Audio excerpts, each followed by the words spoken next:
बरोज हफ्ता 24 फरवरी को मेडकेयर super speciality clinic में रगों के माहिर डॉक्टर अजय हेरू और हड्डियों के माहिर डॉक्टर दीपक सीई दोनों तशरीफ़ ला रहे हैं। बरोज हफ्ता 24 फरवरी 2024 मेडकेयर सुपर स्पेशलिटी क्लिनिक एन अजीम की मेडिकल, बंदा नवाज कॉलोनी, एकलासपुर रोड, रायचूर। खासकर रगों के और हड्डी की अगर किसी को शिकायत है, बंदा नवाज कॉलोनी के अजीम मेडिकल में जो नीचे दिया जा रहा है उस नंबर पर आप कांटेक्ट करके अपना अपॉइंटमेंट हासिल कीजिए।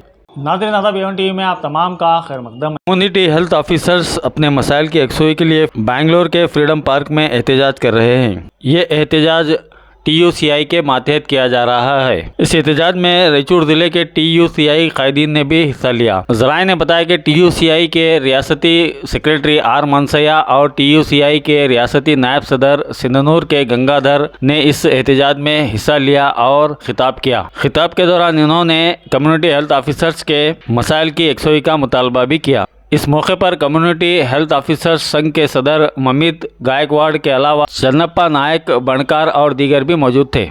ನಾವೇನು ಕಷ್ಟಪಟ್ಟು ಘನತೆಯ ಜೀವನ ಮಾಡಲಿಕ್ಕೆ ಕರ್ನಾಟಕದ ಸಮಾಜದ ತಳಮಟ್ಟದ ಆರೋಗ್ಯ ಸುರಕ್ಷೆಗಾಗಿ ಹಗಲು ರಾತ್ರಿ ಯೋಧರಂತೆ ಏನು ಕೆಲಸ ಮಾಡಿದೀವಿ, ಕೋವಿಡ್ ಅವಧಿ ಸೇರಿ ನಮ್ಮೆಲ್ಲರ ಬದುಕಿಗೆ ಸಂಬಂಧಪಟ್ಟಂತ ಮಾತುಗಳನ್ನು ಆಡಲಿಕ್ಕೆ, ನಮ್ಮ ಮತ್ತು ಕರ್ನಾಟಕದ ಜನಸಾಮಾನ್ಯರ ಆರೋಗ್ಯದ ಭವಿಷ್ಯತ್ತಿನ ಬಗ್ಗೆ ಮಾತಾಡಲಿಕ್ಕೆ ನಾವು ಈ ಮುಷ್ಕರವನ್ನು ನಡೆಸ್ತಾ ಇರೋದ್ರಿಂದ ಮೊಟ್ಟ ಮೊದಲನೇದಾಗಿ ಮಾಧ್ಯಮದವರು ಕೇಳೋ ಈ ಪ್ರಶ್ನೆಗಳಿಗೆ, ಪೊಲೀಸ್ ಇಂಟೆಲಿಜೆನ್ಸ್ ಅವರು ಕೇಳೋ ಈ ಪ್ರಶ್ನೆಗಳಿಗೆ, ಬೇರೆ ಬೇರೆ ಸಂಘ ಸಂಸ್ಥೆಯವರು ಕೇಳೋ ಈ ಪ್ರಶ್ನೆಗಳಿಗೆ ನಾವು ಸರಿಯಾದ ಜವಾಬನ್ನು ಕೊಡಬೇಕಾಗಿದೆ. ಹಾಗಾದ್ರೆ ಮೊದಲನೇ ಪ್ರಶ್ನೆ ಯಾವುದು ಅಂತ, ಮೊದಲನೇ ಪ್ರಶ್ನೆ ಏನಂದ್ರೆ, ಸರ್ಕಾರದವರು ರಾಜ್ಯ ಸಮುದಾಯ ಆರೋಗ್ಯ ನೌಕರರ ಸಮಸ್ಯೆಯನ್ನು ಬಗೆಹರಿಸಿದ್ದಾರೆ, ಆದಾಗಲೂ ಕೂಡ ಇವರು ಮುಷ್ಕರಕ್ಕೆ ಹೊರಟಿದ್ದಾರೆ ಅನ್ನೋ ಒಂದು ಸುದ್ದಿ ಇದೆ. ಬಂಧುಗಳೇ, ಇದು ಸುಳ್ಳು. ರಾಜ್ಯ ಸರ್ಕಾರ ಅಥವಾ ಆರೋಗ್ಯ ಹಾಗೂ ಕುಟುಂಬ ಕಲ್ಯಾಣ ಇಲಾಖೆ, NHM ಸೆಕ್ರೆಟರಿಯೇಟ್ ಮಂತ್ರಿಗಳು ಯಾರು ನಮ್ಮ ಸಮಸ್ಯೆಯ ಪರಿಹಾರದ ತೀರ್ಮಾನವನ್ನು ಕೈಗೊಂಡಿಲ್ಲ. ನಾವು ಸ್ಪಷ್ಟಪಡಿಸ್ತಾ ಇದ್ದೀವಿ, ನಾವು ಯಾವ ಯಾವ ಒತ್ತಾಯಗಳನ್ನ ಬೇಡಿಕೆಯನ್ನ ಇಟ್ಟಿದ್ದೀವಿ ಸರ್ಕಾರದ ಮುಂದೆ, ಅವುಗಳ ಬಗ್ಗೆ ಭರವಸೆ ಕೊಟ್ಟಿದ್ದಾರೆ, ತೀರ್ಮಾನ ಮಾಡಿಲ್ಲ. ಭರವಸೆಗಳು ಕೊಡ್ತಾ ಬಂದಿದ್ದಾರೆ, ಭರವಸೆಗಳನ್ನು ಹೊಟ್ಟೆ ತುಂಬೋದಿಲ್ಲ, ಭರವಸೆಯಿಂದ ಸ್ಯಾಲರಿ ಹೆಚ್ಚಳ ಆಗೋದಿಲ್ಲ, ಭರವಸೆಗಳಿಂದ ಪ್ರಮೋಷನ್ ಆಗೋದಿಲ್ಲ, ಭರವಸೆಗಳಿಂದ ಬದುಕು ಶುದ್ಧ ಆಗೋದಿಲ್ಲ. ಭರವಸೆನೇ ಪ್ಲಾಸ್ಟಿಕ್ ಫ್ಲವರ್ ತರದು, ಅದರಲ್ಲಿ ಸ್ಮೆಲ್ ಬರೋದಿಲ್ಲ. ಪ್ಲಾಸ್ಟಿಕ್ ಫ್ಲವರ್ ಸ್ಮೆಲ್ ಬರ್ಲಿಕ್ಕೆ ಸಾಧ್ಯತೆ ಇಲ್ಲ. ಮಿಸ್ಟರ್ ದಿನೇಶ್ ಗುಂಡೂರಾವ್ ಅವರೇ, ನೀವು ಭರವಸೆ ಕೊಟ್ಟಿಲ್ಲ ನಂಗಿಲ್ಲ, ನಾವು ನಮ್ಮ ಮೇಲೆ ಪ್ರೀತಿ ಇದೆ ನಿಮಗೆ, ಅದು ಒಣ ಪ್ರೀತಿ. ಮಕ್ಕಳ ಮೇಲೆ ಪ್ರೀತಿ ಇರೋದಕ್ಕೂ ಮಕ್ಕಳ ಮೇಲೆ ಪ್ರೀತಿ ಇರೋದಕ್ಕೂ ಬಹಳ ವ್ಯತ್ಯಾಸ ಇದೆ. ಮಾತಿಗೆ ನಾವು ಮಾತಾಡ್ತೇವೆ, ಮನಸಾಯಿ ಧೋರಣೆಯನ್ನು ತೋರಿಸ್ತಾ ಇದೀವಿ ಅಂತ ದಿನಕ್ಕೆ 10 ಬಾರಿ ನೀವು ವಿಧಾನಸೌಧದಲ್ಲಿ ಮಾತಾಡ್ತಿದ್ದೀರಲ್ಲ, ನಾವು ಈ ನಾಡಿನ ಮಕ್ಕಳ ಏನು ಮಕ್ಕಳ, ಇದನ್ನು ಕೇಳಬೇಕಾಗಿದೆ ದಿನೇಶ್ ಗುಂಡೂರಾವ್ ಅವರಿಗೆ, ಸಿದ್ದರಾಮಯ್ಯ ಅವರಿಗೆ. ನಾವು ಯಾರ ಮಕ್ಕಳು ಅಂತ? ನಾವು ಈ ನಾಡಿನ ಮಕ್ಕಳು, ಈ ನಾಡಿನ ಆರೋಗ್ಯ ಕಾರ್ಯಕರ್ತರು, ಈ ನಾಡಿನ ಪ್ರಜ್ಞಾವಂತ ಆರೋಗ್ಯ ಸುರಕ್ಷಾ ಯೋಧರು. ಕಳೆದ 6 ವರ್ಷ 7 ವರ್ಷಗಳಿಂದ ಹಳ್ಳಿ ಗಲ್ಲಿಯಲ್ಲಿ ಯಾವುದೇ ಸವಲತ್ತು ಇರಲಾರ್ದೇ ಆರೋಗ್ಯ ಹಾಗೂ ಕ್ಷೇಮ ಕೇಂದ್ರದಲ್ಲಿ ನೀರಿಲ್ಲ, ಡೋರಿಲ್ಲ, ಟಾಯ್ಲೆಟ್ ಇಲ್ಲ,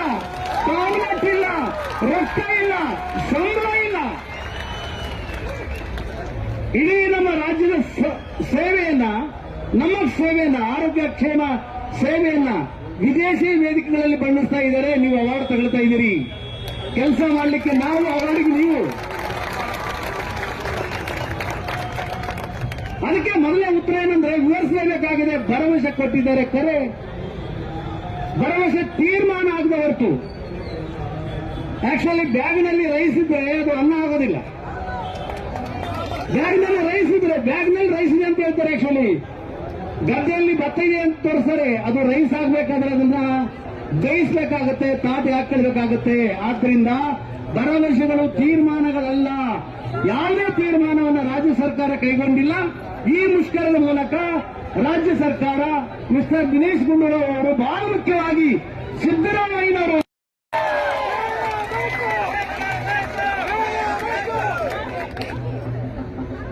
ಜೊತೆಗೆ ಹಾಗಾದ್ರೆ ಚಂದನ್ ಟಿವಿಯಲ್ಲಿ ಬಂದದ್ದು ಯಾವುದು? ಯೂಟ್ಯೂಬ್ ಚಾನಲ್ದಲ್ಲಿ ಬಂದಿದ್ದು ಯಾವ್ದು ಅಂತ ಕೇಳ್ತಾರೆ. ಚಂದನ್ ಟಿವಿಲಿ ನಾವು ಹಾಕಿಲ್ಲ. ನಮ್ಮ ಅಧ್ಯಕ್ಷರು, ನಮ್ಮ ಪ್ರಧಾನ ಕಾರ್ಯದರ್ಶಿಗಳು, ನಮ್ಮ ಕಾರ್ಯಕರ್ತರು ಅನೇಕ ಬೇಡಿಕೆ ಕೊಟ್ಟಿದ್ದಾರೆ. ನಮ್ಮ ಬೇಡಿಕೆ ಅನೇಕ ಸಲ ಮಂಡಿಸಿದೀವಿ ಚಾನಲ್ಗಳ ಮುಂದೆ. ಆಕ್ಚುಲಿ ಚಂದನ್ ಟಿವಿಯಲ್ಲಿ ಪ್ರಸಾರ ಆದದ್ದು ಅಧಿಕೃತ ಅಂತ ನಮಗೆ ಯಾರಿಗೂ ಗೊತ್ತಿಲ್ಲ. ನಮ್ದು ಇವತ್ತು ಒಂದು ಅಧಿಕೃತ ನೋಂದಾಯಿತ ಉದ್ಯೋಗಿಗಳ ಸಂಘ, ಅಖಿಲ ಕರ್ನಾಟಕ ರಾಜ್ಯ ಸಮುದಾಯ ಆರೋಗ್ಯ NHM ನೌಕರರ ಸಂಘ ಇದೆಯಲ್ಲ, ಇದೊಂದು ಕೇಂದ್ರ ಕಾರ್ಮಿಕ ಸಂಘದ ಕಾಯ್ದೆಯಡಿ ನೋಂದಾಯಿತ ಕಾರ್ಮಿಕ ಸಂಘ. Registered union, registered union. ನಾವು ಆಕ್ಚುಲಿ ಚಾರ್ಟ್ ಆಫ್ ಡಿಮ್ಯಾಂಡ್ ಕೊಟ್ಟಿದ್ದೀವಿ, ಬೇಡಿಕೆ ಪತ್ರವನ್ನು ಕೊಟ್ಟಿದ್ದೀವಿ, ಜೊತೆಗೆ ಸ್ಟ್ರೈಕ್ ನೋಟಿಸ್ ಇಶ್ಯೂ ಮಾಡಿದ್ದೀವಿ. ಬಹಳ ಮಂದಿ ಗೊತ್ತಿಲ್ಲ what is the meaning of strike notice ಅಂತ. ನೀವು ನಮ್ಮ ಈ ನ್ಯಾಯಸಮ್ಮತ ಕಾನೂನುಬದ್ಧವಾದ ಒತ್ತಾಯಗಳನ್ನ, ಬೇಡಿಕೆಗಳನ್ನ ಈಡೇರಿಸ್ತಾ ಹೋದ್ರೆ ನಾವು ಮುಷ್ಕರಕ್ಕೆ ಹೋಗಬೇಕಾಗ್ತದೆ. ಮುಷ್ಕರ ಮೀನ್ಸ್ ಸ್ಟ್ರೈಕ್ ಹೋಗಬೇಕಾಗುತ್ತೆ. ಸ್ಟ್ರೈಕ್ಗೆ ಭಾರತ ದೇಶದ ಕಾನೂನಲ್ಲಿ ಪ್ರಾವಿಷನ್ ಇದೆ. ಇಂಡಸ್ಟ್ರಿಯಲ್ ಡಿಸ್ಪ್ಯೂಟ್ ಆಕ್ಟ್ 1947 ಸೆಕ್ಷನ್ 22 ಪ್ರಕಾರ 14 ದಿನ ಮುಂಚೆ ಅಡ್ವಾನ್ಸ್ ಆಗಿ ನೋಟಿಸ್ ಕೊಟ್ಟಿದ್ದೀವಿ, ನಾವು ಸ್ಟ್ರೈಕ್ ಹೋಗ್ತಾ ಇದ್ದೀವಿ ಅಂತ. ಈ ದೇಶದಲ್ಲಿ ಕಾನೂನು ಹೇಳ್ತದೆ. ಅದಕ್ಕೆ ಇವತ್ತು ಸಂವಿಧಾನದ ಪೀಠಿಕೆಯನ್ನ ಪಠನೆ ಮಾಡಿದ್ವಿ ನಾವು. ಡಾಕ್ಟರ್ ಬಾಬಾ ಸಾಹೇಬ್ ಅಂಬೇಡ್ಕರ್ ಅವರ ಸ್ಮರಣೆ ಮಾಡಿದ್ವಿ. ಯಾಕಂದ್ರೆ ಅವರ ಕೊಡುಗೆ ಅಪಾರ ಈ ದೇಶಕ್ಕೆ, ಅವರ ಕಾನೂನು ಕೊಡುಗೆ ಅಪಾರ ಈ ದೇಶಕ್ಕೆ. ಅವರು ಹಿಂದೆ ಹೋಗಿದ್ರೆ, ಅವರು ಪ್ರಯತ್ನ ಮಾಡದೆ ಹೋಗಿದ್ರೆ, ಅವರು ಹೋರಾಟ ಮಾಡದೆ ಹೋಗಿದ್ರೆ ಈ ಹೋರಾಟ ಮಾಡುವ ಹಕ್ಕು, ಸಂಘ ಕಟ್ಟುವ ಹಕ್ಕು ನಮಗೆ ಇರ್ತಿರ್ಲಿಲ್ಲ. ಹಾಗಾಗಿ ಸರ್ಕಾರದವರು ಹೇಳಿಕ್ಕೆ ಇಷ್ಟಪಡೋದಂದ್ರೆ ಈ ಸ್ಟ್ರೈಕು ಲೀಗಲ್ ಸ್ಟ್ರೈಕು, ಕಾನೂನುಬದ್ಧವಾದ ಮುಷ್ಕರ. ಇದು ಕಾನೂನು ಬಾಹಿರವಾದ ಮುಷ್ಕರ ಇಲ್ಲ. ಯಾರಾದರೂ ಹೇಳದೆ ಕೇಳದೆ ಅಡ್ವಾನ್ಸ್ ನೋಟಿಸ್ ಇಂದ ಸ್ಟ್ರೈಕ್ ಹೋದ್ರೆ, ಎಸ್ಪೆಷಲಿ ಎಸೆನ್ಷಿಯಲ್ ಸೆಕ್ಟರ್ ಅಂತ ಏನ್ ಕೇಳ್ತೀವಿ ನಾವು, ಅದು ಕಾನೂನು ಬಾಹಿರ ಆಗುತ್ತೆ. ಹಾಗಾಗಿ ನಾವು ಸ್ಪಷ್ಟವಾಗಿ ಹೇಳ್ತಾ ಇದ್ದೀವಿ, ಇದು ಕಾನೂನುಬದ್ಧವಾದ ಮುಷ್ಕರ. ಇದನ್ನ MD ಅವರಿಗೆ, NHM MD ಅವ್ರಿಗೆ ಕೊಟ್ಟಿದ್ದೀವಿ, DD ಅವ್ರಿಗೆ ಕೊಟ್ಟಿದ್ದೀವಿ. ಸಂಬಂಧಪಟ್ಟ ಇಲಾಖೆಗೆ ಕೊಡೋದಲ್ದಾನೆ ಕರ್ನಾಟಕದ ಕಾರ್ಮಿಕ ಆಯುಕ್ತರು ಕೂಡ ಕೊಟ್ಟಿದ್ದೀವಿ. ನಾವು ಸ್ಟ್ರೈಕಿಗೆ ಹೋಗ್ತೀವಿ ಅಂತ. ಆಕ್ಚುಲಿ ಮೊನ್ನೆದಾಗಿ ಸ್ಟ್ರೈಕ್ ಘೋಷಣೆ ಮಾಡಿದ 15ನೇ ತಾರೀಕಿಗೆ. ನಮ್ಮಲ್ಲಿ ಸಣ್ಣ ಪುಟ್ಟ ಗೊಂದಲಾಗಲಿಕ್ಕೆ ಕಾರಣ ನಾವಲ್ಲ, ಸರ್ಕಾರ. 15ನೇ ತಾರೀಕಿಗೆ ನಾವು ಸ್ಟ್ರೈಕ್ ಹೋಗ್ತೀವಿ ಅಂತ ಹೇಳಿ 1ನೇ ತಾರೀಕಿಗೆ, ಆಕ್ಚುಲಿ ಫೆಬ್ರವರಿ 1ನೇ ತಾರೀಕಿಗೆ ನೋಟಿಸ್ ಮಾಡಿದ್ವಿ. ಕೂಡಲೇ ಮಾತುಕತೆಗೆ ಕರೆದ್ರು. ಮಾತುಕತೆ ಕರೆದ ಮೇಲೆ ಮಾತಿನ ಮೂಲಕ ನಮ್ಮ ಕಾಯಮಾತಿಯ ಪ್ರಶ್ನೆ, ನಮ್ಮ ವೇತನ ಹೆಚ್ಚಳದ ಪ್ರಶ್ನೆ, ನಮ್ಮ ಇನ್ಸೆಂಟಿವ್ ಮ್ಯಾಟರ್, ಡಿಸ್ಮಿಸಲ್ ಕೇಸ್ ಆದ ಸುಮಾರು ಇಶ್ಯೂಸ್ ಅದ. ಇದಕ್ಕೆ ಪರಿಹಾರ ಸಿಕ್ಕರೆ ಹೋರಾಟ ಮಾಡೋದು ಬೇಕಾಗಿದೆ ನಮಗೆ. ಅವರು ಯಾವಾಗ ಕರೆದಿದ್ದಾರೋ ಅವಾಗ ಮಾತುಕತೆ ಹೋಗಿದ್ದೀವಿ. ಆರೋಗ್ಯ ಸೌಧ ಕರೆದ್ರು, ಆರೋಗ್ಯ ಸೌಧದಲ್ಲಿ ಮಾತುಕತೆ, ವಿಕಾಸ್ ಸೌಧ ಕರೆದು ವಿಕಾಸ್ ಸೌಧದಲ್ಲಿ ಮಾತುಕತೆ ಆಗಿದೆ. ಆದ್ರೆ ಅದು ಬಗೆಯಿರಲಿಲ್ಲ, ಫೈಸಲ್ ಆಗಲಿಲ್ಲ.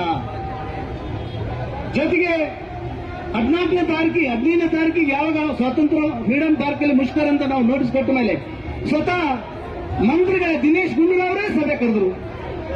ಕರೆದುಬಿಟ್ಟು ಹೇಳಿದ್ದೇನೆಂದ್ರೆ, ನಾನು ಆಕ್ಚುಲಿ ಕಾನೂನಾತ್ಮಕವಾಗಿ ಯಾವ್ಯಾವ ರಾಜ್ಯದಲ್ಲಿ ಈ ರೀತಿಯ ಸಮಸ್ಯೆಗಳಿಗೆ ಪರಿಹಾರವನ್ನು ಹುಡುಕಿದ್ದಾರೆ, ಎಲ್ಲಿ ಮಾಡೆಲ್ಸ್ ಇದೆ ಅಂಥದ್ದೆಲ್ಲ ಲೀಗಲ್ ಫೀಡ್ಬ್ಯಾಕ್ ಅನ್ನ, ಪೇಪರ್ಸ್ ನ ಕಲೆಕ್ಟ್ ಮಾಡಿ ಇದನ್ನು ಮಾಡಿಕೊಳ್ಳಲಿಕ್ಕೆ ಪ್ರಯತ್ನವನ್ನು ನಾವು ಮಾಡ್ತೀವಿ. ನಮಗೆ 3 ದಿನ ಟೈಮ್ ಕೊಡಿ, 2 ದಿನ ಟೈಮ್ ಕೊಡಿ ಅಂತ ಕೊಟ್ಟದ್ದಾಯ್ತು. ಬಟ್ ಯಾವುದೇ ಲಿಖಿತವಾದ ಪ್ರಶ್ನೆ ಬೇಕಾಗಿದ್ದೇನೆಂದ್ರೆ ತಿಳ್ಕೊಳ್ಳಿ, ಮೈಕ್ನಾಗ ಹೇಳಿದ್ರೆ ಲಿಖಿತ ಆಗೋದಿಲ್ಲ. ಸೊ ಪತ್ರಿಕೆ ಮೂಲಕ ಹೇಳಿದ ತಕ್ಷಣ ಲಿಖಿತ ಆಗೋದಿಲ್ಲ. ಇದುವರೆಗೆ ಸರ್ಕಾರದಿಂದ ಸಂಬಂಧಪಟ್ಟಂತ MD ಇಂದ, DD ಇಂದ, ಸಂಬಂಧಪಟ್ಟಂತ ಇಲಾಖಾ ಪ್ರಧಾನ ಕಾರ್ಯದರ್ಶಿಯಿಂದ ಯಾವುದೇ ಅಧಿಕೃತ ಉತ್ತರ ನಮಗೆ ಬಂದಿಲ್ಲ. ಆ ಕಾರಣಕ್ಕೆ ಇದು ಮುಷ್ಕರ. ಎರಡನೇದಾಗಿ ನಮ್ಮ ಬೇಡಿಕೆಗಳೇನು, ನಮ್ಮ ಮೊಟ್ಟ ಮೊದಲ ಬೇಡಿಕೆ, ಬಹಳ ಪ್ರಮುಖವಾದ ಬೇಡಿಕೆ, ನಮ್ಮನ್ನು ಕಾಯಂ ಮಾಡಬೇಕನ್ನೋದು. ಈಗಾಗಲೇ ಇದೇ ಬಜೆಟ್ನಲ್ಲಿ 2023-24 ಸಾಲಿನ ಬಜೆಟ್ನಲ್ಲಿ ರಾಜ್ಯ ಸರ್ಕಾರ ಸನ್ಮಾನ್ಯ ಸಿದ್ದರಾಮಯ್ಯನವರು ಅನೇಕ ಜನಪರ ಅಂಶವುಳ್ಳಂತ ಬಜೆಟ್ ಮನ್ನಣೆ ಮಾಡಿದ್ದಾರೆ. ಆದರೆ ಉದ್ಯೋಗಿಗಳ ವಿಷಯದಲ್ಲಿ, ಕಾರ್ಮಿಕರ ವಿಷಯದಲ್ಲಿ, ಗುತ್ತಿಗೆ ಆಧಾರಿತ ಉದ್ಯೋಗಿಗಳ, ನೌಕರರ, ಕಾರ್ಮಿಕರ ವಿಷಯದಲ್ಲಿ ಸಿಗಬೇಕಾದಷ್ಟು ಪ್ರಾಧಾನ್ಯತೆ ಈ ಬಜೆಟ್ನಲ್ಲಿ ಸಿಕ್ಕಿಲ್ಲ ಅನ್ನೋದು ನಮ್ಮ ಅನಿಸಿಕೆ. ಜೊತೆಗೆ ಆಕ್ಚುಲಿ ಕಾರ್ಪೊರೇಷನ್ ಪುರಸೇವೆಗಳಂತ ಏನ್ ಕರೀತೀವಿ, ಮುನ್ಸಿಪಲ್ ಕಾರ್ಪೊರೇಷನ್, ಸಫಾಯಿ ಕರ್ಮಚಾರಿ, UGD ವರ್ಕರ್, ಸ್ಯಾನಿಟೈಸೇಷನ್, ಅಲ್ಲಿ ಕೆಲಸ ಮಾಡುವಂತ ಜನಗಳಿಗೆ ಕಾಂಟ್ರಾಕ್ಟ್ ಬೇಸ್ ಮೇಲೆ ಕೆಲಸ ಮಾಡ್ತಿದ್ರು. ಆ ಕಾಂಟ್ರಾಕ್ಟ್ ಸಿಸ್ಟಮ್ ಸರ್ಕಾರ ಬಂದ್ ಮಾಡಿ ನೇರ ಪಾವತಿಯನ್ನು ಮಾಡಿದ್ರು. ಅಲ್ಲಿ ಮುನ್ಸಿಪಲ್ ಸೆಕ್ಟರ್ ಅಂತ ನಾವು ಕರಿತೀವಿ. ಸ್ವಲ್ಪ ಗಮನ ಕೊಡಿ ಅಂತ. ಇದು ಲೀಗಲ್ ಮ್ಯಾಟರ್ ಇದೆ ಅಂತ. ಇಂಥ ಕ್ಷೇತ್ರ ಅಂದ್ರೆ ನಾವು ಕೆಲಸ ಮಾಡಿದ ಮೋಸ್ಟ್ ಎಸೆನ್ಷಿಯಲ್, ಬರೀ ಎಸೆನ್ಷಿಯಲ್ ಅಲ್ಲ, ಮೋಸ್ಟ್ ಎಸೆನ್ಷಿಯಲ್, ಅತ್ಯವಶ್ಯಕ, ಜೀವನಾವಶ್ಯಕ ಸೆಕ್ಟರ್ ಇದು. ಯಾವುದು? ಹೆಲ್ತ್ ಕೇರ್, ಆರೋಗ್ಯ ಸುರಕ್ಷೆ, ಅದು ಸಮುದಾಯ ಮಟ್ಟದ ಗ್ರಾಸ್ ರೂಟ್ ಲೆವೆಲ್ ಅಲ್ಲಿ ಜನತೆಗೆ ಆರೋಗ್ಯ ವೆಚ್ಚವನ್ನು ಕಡಿಮೆ ಮಾಡಲಿಕ್ಕೆ ಪ್ರಿಕಾಷನರಿ ಸ್ಟೆಪ್ ತಗೊಳ್ಳಂತ ಒಂದು ಇಂಟರ್ನ್ಯಾಷನಲ್ ಪ್ರೋಗ್ರಾಮ್ ಇದು. CHO ಕಮ್ಯುನಿಟಿ ಹೆಲ್ತ್ ಆಫೀಸರ್ ಅನ್ನೋದು ಇಂಟರ್ನ್ಯಾಷನಲ್ ಕೇಡರ್ ಆಕ್ಚುಲಿ. ಸೊ ಕರ್ನಾಟಕದಲ್ಲಿ ನಮ್ಮನ್ನು ಖರಾಬ್ ಮಾಡಿಬಿಟ್ಟಿದ್ದಾರೆ, ಹೆಸರು ಖರಾಬು ಎಲ್ಲ ಮರ್ಯಾದೆ ಖರಾಬ್ ಮಾಡಿದ್ದಾರೆ. ವರ್ಲ್ಡ್ ಹೆಲ್ತ್ ಆರ್ಗನೈಸೇಷನ್ ನಲ್ಲಿ ಈ ವರ್ಕಿಂಗ್ ಏನಿದಲ್ಲ, ಈ ಆಪರೇಷನ್ ಗ್ರೌಂಡ್ ಲೆವೆಲ್ ಆಪರೇಷನ್ಗೆ ಅವೇರ್ನೆಸ್ಗೆ ಎಂತ ಕೆಲಸ ಹೇಳಿ? ಪ್ರಿವೆನ್ಷನ್ ನೀಡೋನು ಅರ್ಧ ಡಾಕ್ಟರ್, ರೋಗ ಬರಲಾರ್ದಂಗೆ ನೋಡೋನು ಪೂರ ಡಾಕ್ಟರು, ನಾವೇ ಡಾಕ್ಟರ್ ಅಂತ. ಸೊ ನಾವು MS ಮಾಡಿದೀವಿ, MD ಮಾಡಿದೀವಿ, ನ್ಯೂರಾಲಜಿ ಸುಮಾರು ಡಿಪಾರ್ಟ್ಮೆಂಟ್ ಎಲ್ಲ ಓಪನ್ ಆಗಿದೆ. ನಾನು ಮೆಡಿಕಲ್ ಎಂಪ್ಲಾಯ್ಸ್ ಯೂನಿಯನ್ ನಡುವೆ ನಮ್ಮ TCI ಕೆಲಸ ಮಾಡ್ತಿದ್ದೆ. ರಾಯಚೂರಿನಲ್ಲಿ OPEC ಸೂಪರ್ ಸ್ಪೆಷಾಲಿಟಿ ಹಾಸ್ಪಿಟಲ್ ಬಂದ್ ಮಾಡಿಬಿಟ್ರು, 180 ಎಂಪ್ಲಾಯ್ಸ್ ರೋಡ್ಗೆ ಹಾಕ್ಬಿಟ್ರು. 54 ದಿನ ಉಪವಾಸ ಸತ್ಯಾಗ್ರಹ ಮಾಡಿ OPEC ಹಾಸ್ಪಿಟಲ್ ಸ್ಟಾರ್ಟ್ ಮಾಡಿದ್ವಿ ನಾವು. ಅದು TCI ಅಂದ್ರೆ ಜಸ್ಟ್ ಮಾನ್ಸ ಇಲ್ಲ, ಒಂದು ಸೆಂಟ್ರಲ್ ಯೂನಿಯನ್. ನಾನು ಹೇಳಿದ್ದೇನೆಂದ್ರೆ ಯಾವ ಉದ್ದೇಶ ಇಟ್ಕೊಂಡು ಆಕ್ಚುಲಿ ಕಮ್ಯುನಿಟಿ ನ್ಯಾಷನಲ್ ಆಯುಷ್ಮಾನ್ ಭಾರತವನ್ನು ಇಂಟ್ರೊಡ್ಯೂಸ್ ಮಾಡಿದ್ದಾರೆ. ಆಯುಷ್ಮಾನ್ ಭಾರತ ಆರೋಗ್ಯ ಕರ್ನಾಟಕ, ಆರೋಗ್ಯವೇ ಭಾಗ್ಯ, ಬಂಗಾರ ಭಾಗ್ಯ ಇಲ್ಲ, ವಜ್ರ ಭಾಗ್ಯ ಇಲ್ಲ, ದವಸ ಧಾನ್ಯ ಭಾಗ್ಯ ಇಲ್ಲ. ಸೊ ನಾವು MS ಮಾಡಿದೀವಿ, MD ಮಾಡಿದೀವಿ, ನ್ಯೂರಾಲಜಿ ಸುಮಾರು ಡಿಪಾರ್ಟ್ಮೆಂಟ್ ಎಲ್ಲ ಓಪನ್ ಆಗಿದೆ. ನಾನು ಮೆಡಿಕಲ್ ಎಂಪ್ಲಾಯ್ಸ್ ಯೂನಿಯನ್ ನಡುವೆ ನಮ್ಮ TCI ಕೆಲಸ ಮಾಡ್ತಿದ್ದೆ. ರಾಯಚೂರಿನಲ್ಲಿ OPEC ಸೂಪರ್ ಸ್ಪೆಷಾಲಿಟಿ ಹಾಸ್ಪಿಟಲ್ ಬಂದ್ ಮಾಡಿಬಿಟ್ರು, 180 ಎಂಪ್ಲಾಯ್ಸ್ ರೋಡ್ಗೆ ಹಾಕ್ಬಿಟ್ರು. 54 ದಿನ ಉಪವಾಸ ಸತ್ಯಾಗ್ರಹ ಮಾಡಿ OPEC ಹಾಸ್ಪಿಟಲ್ ಸ್ಟಾರ್ಟ್ ಮಾಡಿದ್ವಿ ನಾವು. ಅದು TCI ಅಂದ್ರೆ ಜಸ್ಟ್ ಮಾನ್ಸ ಇಲ್ಲ, ಒಂದು ಸೆಂಟ್ರಲ್ ಯೂನಿಯನ್. ನಾನು ಹೇಳ್ತೇನೆಂದ್ರೆ ಯಾವ ಉದ್ದೇಶ ಇಟ್ಕೊಂಡು ಆಕ್ಚುಲಿ ಕಮ್ಯುನಿಟಿ ಬೇಕು, ಎಲ್ಲಿವರೆಗೆ ಹೋರಾಟ,